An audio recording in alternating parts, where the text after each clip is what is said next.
The coffee in my mug had gone cold, but I didn't care. I just stared at the steam-stained window of our Seattle kitchen, watching the rain blur the world outside, much like the truth was blurring my life.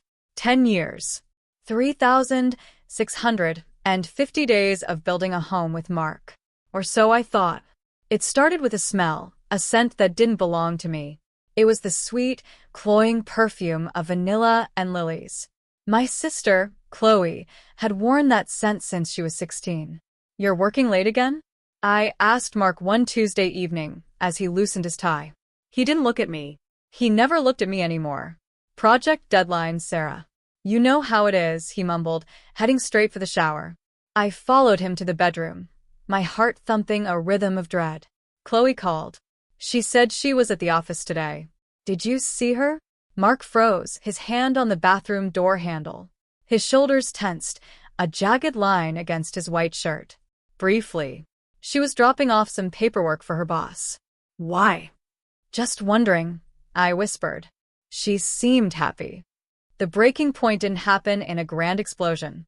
It happened in the silence of a Wednesday afternoon when I came home early from the gallery with a migraine. The house was quiet, too quiet. Then I heard it, a laugh.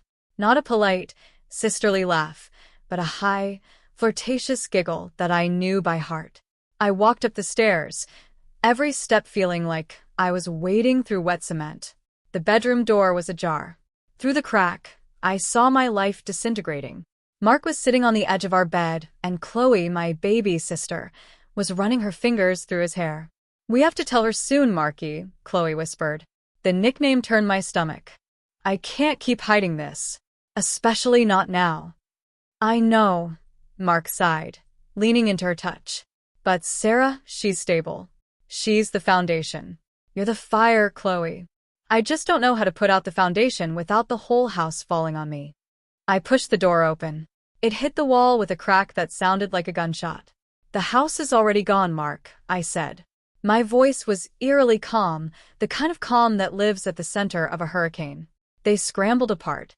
Chloe looked like a deer in headlights, her face flushing a guilty crimson. Mark just looked old. Tired and old. "Sarah, you're early," Mark stammered, standing up and trying to smooth his shirt. 10 years, I said, looking past him to my sister. 10 years I protected you, Chloe. I paid for your tuition. I held your hand when Mom died. And this is how you thank me? By taking the only thing I had left. Chloe had the audacity to tear up. "It wasn't a plan, Sarah. It just happened. We fell in love. You and Mark, you're just roommates who share a bank account. He needs more than that." I felt a sharp, cold laugh escape my throat. He needs more? Or he needs new? There's a difference. I turned to Mark. Is she right? Am I just a roommate? Mark looked at the floor, unable to meet my eyes. "Sarah, I never meant to hurt you. But things changed. I changed." "No," I snapped, stepping closer to him until he was forced to look at me. "You didn't change. You just got lazy. You stopped choosing us and started choosing whatever was easy. And she was easy, wasn't she?" "Don't talk about her like that," Mark said, a spark of unearned defensiveness in his voice. That was the moment I knew it was truly over. He was protecting her from me. "Get out," I said. "Sarah, let's talk about this." "Get out." I pointed toward the stairs. "Both of you, take what you can carry in 5 minutes, or I'm throwing it off the balcony into the mud. I don't care where you go. Go to a hotel. Go to hell. Just leave my sight." Chloe tried to reach for my hand. "Sis, please." I recoiled as if she were a snake. "I don't have a sister anymore. I have a memory of a girl I used to love. You're just a stranger wearing her face." I watched them scramble to gather their things, the silence of the house filled only by the sound of drawers opening and closing.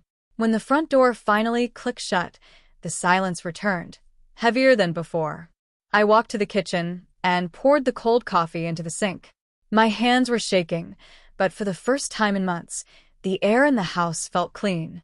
The foundation was gone, yes, but now I could finally see the sky. 6 months had passed since the day the floor fell out from under my life. I was sitting in a small, quiet bistro on the edge of town, far from the neighborhood we once shared. I had rebuilt my world in the silence, new apartment, new routine, and a heart that was finally starting to beat without a sharp pain in the center. Then the bell above the door chimed, and the air in the room seemed to vanish. Chloe walked in. She looked different. The glow she had that day in my bedroom was gone, replaced by a frantic, tired sharpness around her eyes. She spotted me and walked over, sliding into the booth before I could even gather my purse to leave. "Sarah, please," she whispered, her voice cracking. "Don't run away. I've been calling you for weeks." "I blocked your number for a reason, Chloe," I said, my voice as cold as the iced tea in front of me. "What could you possibly have to say that justifies sitting at my table?" She reached out, her fingers trembling as they brushed the wood. "Mark and I, it's not what I thought it would be. He's different now. He's angry all the time. He misses the house, he misses the stability, he misses you." I felt a bitter smile tug at my lips. "So the fire went out, didn't it? You were the spark, Chloe. But sparks don't keep a house warm for 10 years. Hard work does. Sacrifice does. Things you wouldn't know anything about." "He's seeing someone else," she blurted out, a tear finally escaping and rolling down her cheek. "I think he's cheating on me, Sarah, with a girl from his new firm. It's like a nightmare." I leaned back, let out a long, slow breath, and looked at my sister. Really looked at her. I didn't feel the rage I expected. I felt a profound, hollow pity. "You're surprised?" I asked quietly. "Chloe, you didn't win a prize. You stole a thief. You took a man who was willing to throw away a decade of loyalty for a moment of excitement. Did you honestly think he wouldn't do the same to you once the excitement wore off?" "But we're family," she sobbed, attracting stares from the other tables. "You're my sister. I have no one else. Mark is all I have, and if I lose him, I have nothing. Please, tell me what to do. How did you keep him for so long?" "I didn't keep him, Chloe. We built something. But you didn't just break a marriage. You broke a blood bond. You didn't just take my husband. You took my sister. And now you want me to give you advice on how to hold on to the man who helped you destroy me?" I stood up, pulling my coat tight around my shoulders. The drama of her tears didn't move me anymore. The theater was closed. "Sarah, wait," she grabbed my sleeve. "I'm sorry. I am so sorry. Can't we just go back? Can't we be sisters again?" I looked down at her hand on my arm and gently unhooked her fingers. "The Sarah who is your sister died 6 months ago," I said firmly. "You buried her. Now you have to live with the person you chose to be. I hope he was worth it, Chloe, because he cost you everything." I walked out of the bistro into the crisp afternoon air. As I stepped onto the sidewalk, I didn't look back. I could hear her crying inside, but for the first time in my life, her tears weren't my problem to fix. I was finally free. That's my story. Thank you for your time. If this story moved you, kindly like and subscribe to my channel for more stories that teach about love, heartbreak, and healing. See you in the next video.